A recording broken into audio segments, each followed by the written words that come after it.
마음은 잘못된 집착을 다스리는 곳인데 모든 잘못된 집착은 다 악연으로 말미암아 생겨난다고 이야기하고 있습니다. 그렇기 때문에 악연만 떠난다고 하면은 잘못된 집착이 다 없어지는 것이죠. 이 악연에는 이제 인악연과 도박연이라고 하는 두 가지 종류의 악연이 있는데, 인악연이라고 하는 것은 모든 본부들이 살아가고 있는 모습을 또 생각하고 있는 그 생각을 통해서 보면은 5가지 악연이 있다라고 이야기를 하고 있습니다. 첫째는 경전에서 열애법신이라고 하는 것은 필경에 공적해가지고 허공과 같다. 이런 말을 하면은 그 말이 무엇을 지칭하고 있는지를 모르고 이제 열애법신이라고 하는 것은 허공이라고 하는 이 상을 갖게 되는 거예요. 그러니까 예를 들면은 열애법신이라고 하는 것이 허공이 아니고 보통 사람 생각할 때 무슨 화상을 도구로 가득 차 있다 라고 이런 사람이 왔을 때는 경전에서 그 사람을 상대할 때 하는 말로서 그 열애법신이라고 하는 것은 공적해가지고 허공과 같다 이런 말을 하고 있다는 겁니다. 그러니까 이 말이 열애법신을 지칭하는 형용사가 아니고 어떤 사람이 가지고 있는 생각을 향해서 그쪽으로 가고 있는 말이거든요. 이 말이 어떤 사람한테는 약이 되지만 어떤 다른 수행자한테는 약이 되지 않는 거죠. 그래서 경전 언어들이 보면은 막 서로 다른 많은 말들이 쓰여진 것은 그것이 한편으로 보면은 말하고자 하는 어떤 것을 설명하고 있지만 그 내용으로 보면 또 다른 한편으로서는 그 말을 듣고 있는 사람을 상대하고 있는 언어라는 거예요. 그러니까 그 경전에서 말하고 있는 부분 중에서 경전 자체의 언어만 가지고 해석할 게 아니라 이 경전을 듣고 있는 사람이 어떠한 사람이었던가라고 서로 상대해서 봤을 때는 그 경전의 내용이 더 잘 살아날 수 있게 되는데, 그렇지 않고 그 말만 가지고 우리가 어떤 이해를 할 때는 잘못 이해할 수 있다라고 하는 것이죠. 여기서 마찬가지로 그것이 집착을 파하기 위해서 하는 말인 줄을 모르고 마치 허공과 같다라고 해서 열애법신을 생각하고 있으면 잘못된다고 합니다. 만일에 이제 열애법신이 허공 같지 않다라고 하는 말을 하고 있으면 또한 마찬가지로 그 말이 집착을 깨뜨리기 위해서 하는 말인지 모르고 또 허공과 같지 않다라고 하는 상을 갖게 되면 이것은 경전이 우리로 하여금 사유를 자유롭게 하도록 하는 어떤 그 기능을 갖고 있는데 그런 것을 잃어버리는 것과 똑같은 거죠. 그래서 허공이 곧 열애의 그 성품하고 똑같은갑다라고 생각하는 사람들이 있음으로써 이런 사람들을 대치하게 사는 말인데 그 말을 잘못 이해해가지고 허공성과 열애를 동등하게 보면은 안 된다. 그러나 그렇게 생각하는 것이 있으면 어떻게 할 건가 했을 때 허공상이라고 하는 것도 망법이다. 여기 상이 붙어 있죠. 허공이라고 하는 것도 우리가 이해할 때는 반드시 허공이라고 하는 것을 상대하는 이해는 허공만 가지고는 상대할 수 없는 거죠. 어떤 것과 더불어 상대해야만 허공을 이해하느냐면 허공 아닌 것과 상대해야 허공상이라는 것이 드러나는 거죠. 그래서 허공이란 말을 딱 듣는 순간은 우리가 허공이 실제 되는 게 아니고 어떤 색과 상대해서 허공상을 갖는 것이 되는데 그 순간 열애법신이 허공과 동등하다라고 하는 생각을 갖는 순간 그 자체가 바로 뭐가 됩니까? 망법이 된다. 망법. 왜냐하면 그것이 집착을 파하는 데 쓰는 약인데 그 약을 가지고 형상을 지어서 그런갑다라고 하는 생각을 하는 순간 잘못된 이해가 된다 하는 말이죠. 그래서 그러한 망법에는 그 실다움이 하나도 없는 거죠. 망법에는 실다운 것이 없고 그러나 그는 진여 법신에서 보면은 또 실답지 아니하는 것도 없죠. 그래서 진여 법신에 보면 다 실이지만은 그것이 상으로 파악될 때는 망이 되는 거죠. 그래서 여기서 보면은 대색고로 유라고 이야기할 때 이 허공이라고 하는 것은 색을 상대할 채는 있는 것처럼 보이고 또 색이라고 하는 것도 허공을 상대하면 있는 것을 지해서 색상이나 또는 허공상을 취해서 우리가 무엇인가를 보는 것처럼 하지만 그런 것들은 실제로 전부 다 뭡니까? 마음으로 하여금 생멸케 하고 있는 그런 망상이 돼버리고 만다고 하는 것이죠. 왜냐하면은 모든 색법은 다 마음인데 실로 밖에 색이 있는 것이 아니다 라고 하는 것을 잘 알게 되면은 이 망법과 허공상을 취하는 망법과 열의 법신의 관계를 잘 알게 되는 거죠. 만약에 밖에 색이 없다라고 하는 것을 제대로 알면은 허공이라고 하는 상도 짓게 않게 되게 되는 거죠. 그러므로 일체 경계는 모든 경계라고 하는 것은 마음이 망령되어 일으킴으로써 있는 것처럼 보이나 실제는 있는 것이 아니다. 그런 말을 지금 하고 있는 거죠. 망년대인 시로 마음이 움직여서 허공상이나 경계상을 짓게 된 것을 그치고 마음을 잘 지켜보게 되면은 모든 경계가 다 멸해가지고 오직인지 한 진심만 있는데 이때 하나의 진심이라고 하는 것이 아니고 일체가 어울려져 있는 것으로서 하나죠. 그런 진심만 있게 돼서 그러한 것은 일체가 어울려져 있으니까 없는 것이 없게 되는 거죠. 이것이 뭐냐면 열의 광대한 지성에 구경한 뜻이지 허공상을 상대해서 나툰다고 하는 것은 허공상과 열의 법신상을 동일한 비교로서 이야기하는 것이 아니고 허공상은 망상된 그 집착을 다스리기 위해서 쓰여지는 것이고 실제 열의 공덕상은 그것이 아니다라고 하는 대목이고 두 번째는 또 경전에서 세간의 모든 법에 궁극적으로 그 최성은 공한 것이고 열반 진여지법도 또한 다 공이다. 그러니까 세간의 법과 열반법이 다 공이다. 그리고 그것은 그 본래부터 스스로 공하면서 일체 상을 떠나 있다라고 이제 말하는 거죠. 그는 이 말을 듣고 이것이 잘못된 견해를 깨뜨리기 위해서 하는 말인지를 모르고 진여 열반지성이 공이라고 생각하고 있다 이 말입니다. 그런 사람도 여기서 말하는 이것이 악연이 되는 것인데 이런 사람들은 어떻게 다스릴 것인가? 진여법 자체는 불공이다. 구정, 무량성, 공덕고로 이런 이야기를 하죠. 앞에서 계속해서 진여라고 하는 것은 공과 불공이라고 하는 그 두 가지 이야기를 통해서 진여법을 설명하고 있는데 그 진여법에서 무량성 공덕을 가지고 있다. 근데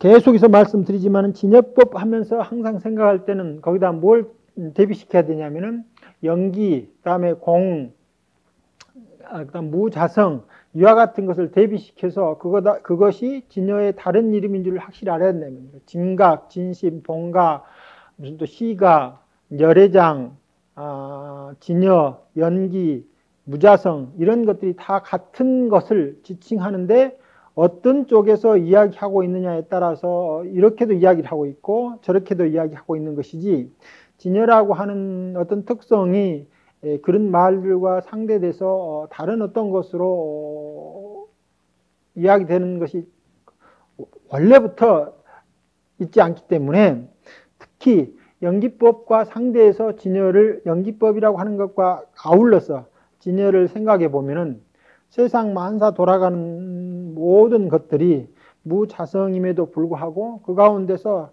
각각 아주 다름으로써 많은 그 생명 활동을 하고 있는 것 자체가 실제로 진여 법신의 불공적인 무량한 공덕이 드러나 있는 것이다 라고 보고 있는 거랍니다. 그러면 이 세상은 삼계 아니냐. 이 세상을 떠나서 부처의 세계가 따로 있는 것이지 우리가 이 산 보고 무슨 물 보고 하는 것은 욕계 세계에서 보는 것이지 않느냐라고 말을 할 수 있을지 모르지만 앞서 말했듯이 여기 우리가 이것이 욕계가 되는 이유는 지금 우리가 사는 세상이 욕계가 아니고 이 세상을 욕망이라고 하는 변계 소집성의 마음을 통해서 보는 순간 이 세상이 욕계가 되는 것이지, 욕계가 있어가지고 우리가 그렇게 거기에 태어난 게 아니다 이 말입니다. 그러니까 세상은 근원적으로 욕계도 색계도 무색계도 아닌 거죠.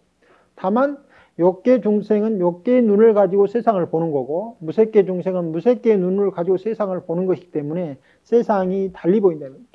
그러면 이제 우리 떠나서 무슨 색계, 무색계가 따로 있지 않느냐. 경전에 보면은 무슨 천상세계를 이야기하고 또, 더 나아가면 무색계 세계를 이야기하면서 삼계를 구성하고 있는데, 지금 우리 사는 이 세계는 그거하고 전혀 다르지 않느냐라고 말할 수 있을지 모르지만은 부처님 세계도 지금 앉아있는 이 자리에서 그대로 구현된다 이겁니다. 그러니까 색계, 무색계는 더 말할 것도 없이 색계, 무색계를 떠난 세계조차도 앉아서 마음심을 통해서 그 자체로 구현되기 때문에 이 자리에서 마음심이 잘 이게 되어서 몸의 청정이 확보되면은 그것이 색계의 삶을 삶은 것이고 더 정념성이 깊어져 가지고 우리가 세계의 한계로부터 자유스러운 어떤 자질을 얻게 되면은 무색계 세계를 경험하게 된다 이겁니다. 그 더 나아가죠. 이제 모든 그 망념이 싹 사라지면 앉아있는 이 자리가 그대로 부처 세계가 되기 때문에 우리가 앉아있는 자리에서 스스로 욕계도 만들고 무색계도 만들고 색계도 만들고 부처 세계도 만들고 있다는 겁니다. 그러니까 이 앉아있는 자체가 망념으로 되면은 그 자체로 고난과 힘든 세계를 만들지만은 마음을 바뀌게 되면 이 자체가 바로 일체의 세계를 만들어내는 아주 무량한 성 공덕이 가득 차 있다. 앉아서 무념 상태가 되면 부처의 무량한 성 공덕을 그대로 놔두는 세계가 되기 때문에 세가 아니 필경공이다. 진여성법이 필경공이다라고 하는 말은 유적인 상대로 해서 그것을 보고 있는 사람한테는 공이라고 하는 측면을 통해서 유의 집착성을 제거해가지고 궁극적으로 이 앉아있는 세계 자체 내에서 무량한 부처 세계를 구현하고자 하는 말이다. 아마 다음부터 그 육조단경도 보게 되는데 육조단경 저 뒤에 쭉 보면은 이제 그런 말이 나오죠. 설법을 어떻게 할 것입니까? 라고 묻는 대목에서 유에 집착한 사람이 뭐든 무를 가지고 설법을 하고 뭐 또 무엇에 집착하는 사람은 뭘 가지고 집착해서 항상 그 상대적 사실을 가지고 이것을 보도록 하라 이 말입니다. 그래서 유에 집착할 만한 근거가 있지만 이 집착되어진 상태로 유는 아닌 거죠. 그 다음에 무에 집착할 만한 어떠한 것은 있긴 하지만 집착된 상태로 무는 아니다.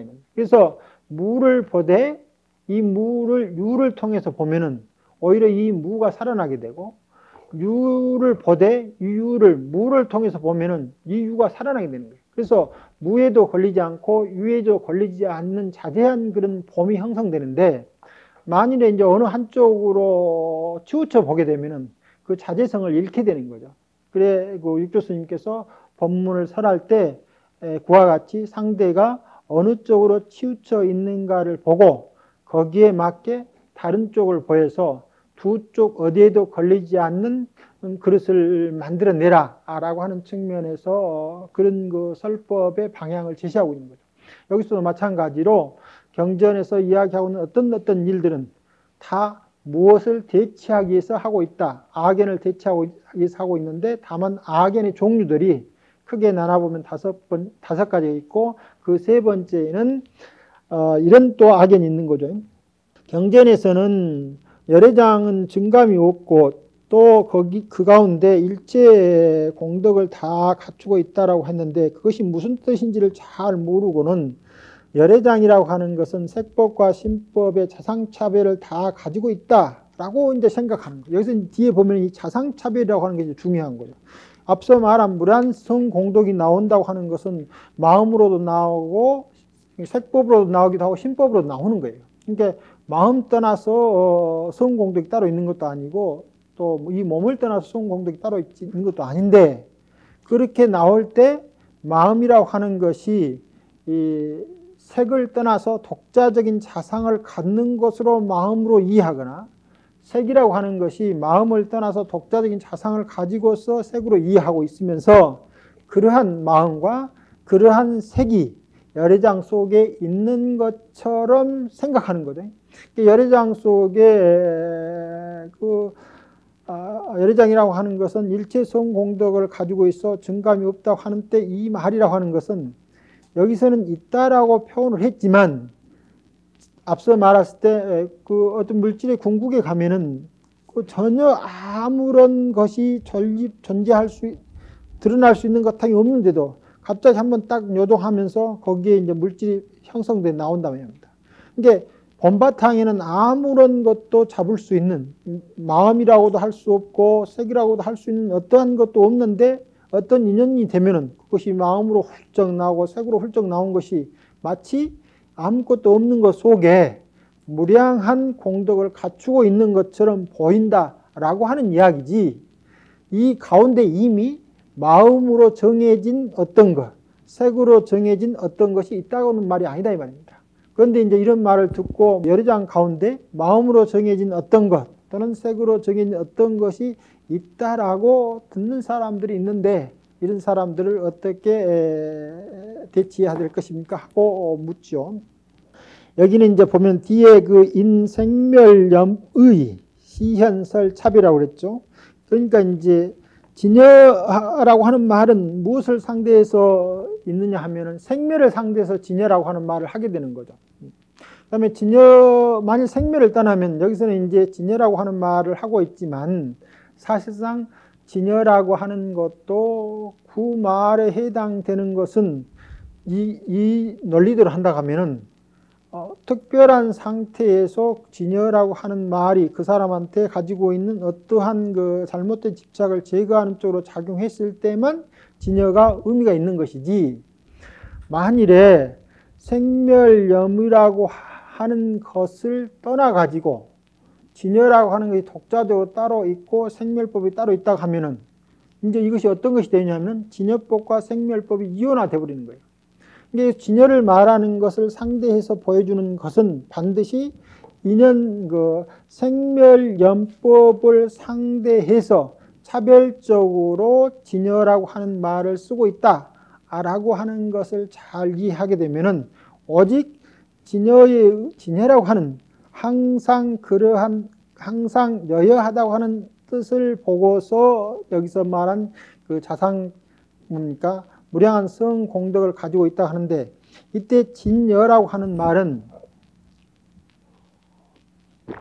차별적으로 어떠한 것을 가지고 있는 게 아니고, 아까 아무것도 없는 것처럼 보이는 데서 무엇이 툭툭 튀어나온 것이 마치 가지고 있는데, 그 어떤 상이 발현되기 이전 상태라고 하는 것은 생멸현상이 일어나는 쪽에서 보면은 그냥 가만히 항상 여여한이 있는 것처럼 보인다 이 말입니다.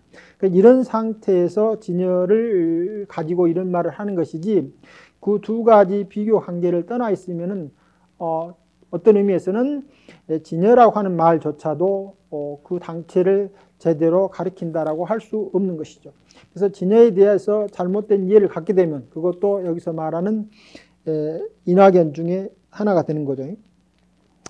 또 어떤 사람들은 경전에서 설하는 것을 듣죠. 경전에 보면은 일체 세간의 생사연법이 다 열애장에 의지해서 있다라고 말하는데, 그렇다고 보면은 일체 제법이 다 진여를 떠나는 것이 아니지 않느냐. 그렇게 이제 이해를 한다 이 말입니다. 그래가지고 그 말이 무엇인지를 제대로 알지 못하면서 열애장 그 자체에 일체 세간의 생사 등의 법이 다 있는 것이 아닌가. 그래서 세간 생사법의 주체적 자아로서 열애장을 생각하는 사람도 있을 수 있다. 이런 사람들은 어떻게 대처할 것이냐. 그러니까 비록 열애장에서 황하사 성공덕을 갖고 있으면서 그것으로부터 떠난 것도 아니고 끊어진 것도 아니고 진여하고 다른 것도 아니지만은, 그런 데서 보면 여기서 뭡니까? 황하사 성공덕을 갖고 있지만 진여하고 다르지 않다. 이 성공덕이 어떤 상태로 있습니까? 부동의 상태로 있는 거죠. 부동의. 동하면은 생멸현상이 나오는데 성공덕이라고 하는 것 자체가 발현될 때도 실제는 부동적 발현이 되는 거고, 발현되지 않을 때도 부동적 발현으로 있기 때문에 진여하고 성공덕이 부동심이라고 하는 측면에서는 아주 동일한 거죠. 그래서 우리가 일상으로 말하는 생멸의 동심과 진여가 가지고 있는 그 부동심의 차이는 여기에서 현격한 차이를 나타내고 있는데, 만일에 이제 그 성공덕이 밖으로 드러날 때는 실제로 드러나긴 했지만 그 자체가 항상 무엇을 다 동시에 담고 일어나냐면 연기적 관계를 횡적으로 완벽히 동일해서 함께 일어나기 때문에 그 자체가 항상 전체적 상황으로 발현돼서 하나하나로 보면은 끊임없는 생성 소멸을 하고 있지만 내용상으로 보면은 그것이 늘어나고 줄어드는 것이 아닌 부동으로서 끊임없는 생명 활동을 하고 있다는 겁니다. 이것이 이제 열애의 전공덕인데 비해서 우리가 보이는 것은 일어난 것만 딱 보인다는 겁니다. 그 다음에 없어진 것만 딱 보이는 게, 이 두 개가 완전히 상대돼서 있거나 혹은 없거나로 보게 된다. 그래서 있거나 없거나로 보게 되는 것은 계속해서 말하는 망념에 의해서 만들어진 거고, 있는 것도 그 자체가 성공덕이 전체적으로 드러나는 거고, 없는 것도 그 자체가 성공덕이 전체로 드러나기 때문에 이 전체상이라고 하는 말은 첫째로 비교 상대에서 독자적인 자상을 갖고 있는 근거를 그 자체로 뺏어버린다 이겁니다.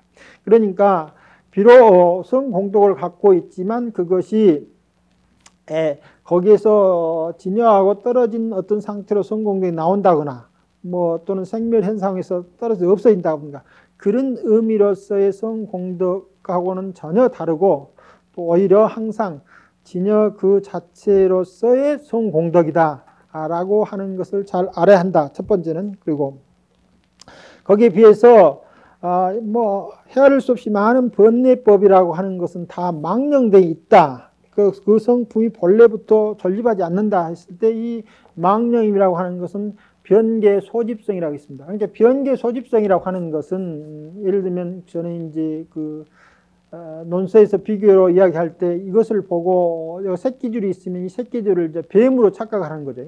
그러니까 실제 내용은 새끼줄이 있는데 이 새끼줄을 뱀으로 착각하면은 새끼줄이라고 하는 사실 자체를 부정하지 않는 거죠. 뭔만 부정되냐면 뱀으로 본다는 사실만 부정되는 거예요. 뱀으로 보는. 근데 뱀으로 보여지는 것 자체는 근거를 갖고 있지 않죠. 그러나 새끼는 그것이 비록 인연법이라고 하는 것은 다른 법으로는 임시법, 임시. 인연이라고 하는 것은 임시거든요.